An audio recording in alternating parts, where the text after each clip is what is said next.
కారులో గానీ, బస్సులో గానీ ప్రయాణిస్తున్నప్పుడు డ్రైవర్లకి మినిమమ్ రెస్పెక్ట్ ఇవ్వండి. అంటే నెత్తి మీద పెట్టుకోమని కాదు నా ఉద్దేశం. కనీస గౌరవం ఇవ్వమని. ఎందుకు అంటే వాళ్ళు హ్యాపీగా డ్రైవ్ చేస్తేనే మనం ప్రాణాలతో సేఫ్‌గా గమ్యానికి చేరుకోగలుగుతాం అన్న విషయాన్ని గుర్తుపెట్టుకోవాలి. చాలామంది డ్రైవర్‌ని చాలా నీచంగా చూస్తూ ఉంటారు. ఇష్టం వచ్చినట్టు పట్టుకొని తిడుతూ ఉంటారు.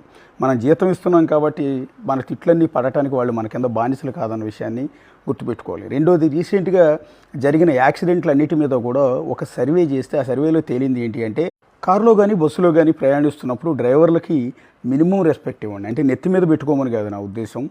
కనీస గౌరవం ఇవ్వమని. ఎందుకు అంటే వాళ్ళు హ్యాపీగా డ్రైవ్ చేస్తేనే మనం ప్రాణాలతో సేఫ్‌గా గమ్యానికి చేరుకోగలుగుతాం అన్న విషయాన్ని గుర్తుపెట్టుకోవాలి. చాలామంది డ్రైవర్‌ని చాలా నీచంగా చూస్తూ ఉంటారు. ఇష్టం వచ్చినట్టు పట్టుకొని తిడుతూ ఉంటారు. మనం జీతం ఇస్తున్నాం కాబట్టి మన తిట్లన్నీ పడటానికి వాళ్ళు మన కింద బానిసలు కాదన్న విషయాన్ని గుర్తుపెట్టుకోవాలి. రెండోది రీసెంట్‌గా జరిగిన యాక్సిడెంట్లన్నిటి మీద కూడా ఒక సర్వే చేస్తే ఆ సర్వేలో తేలింది ఏంటి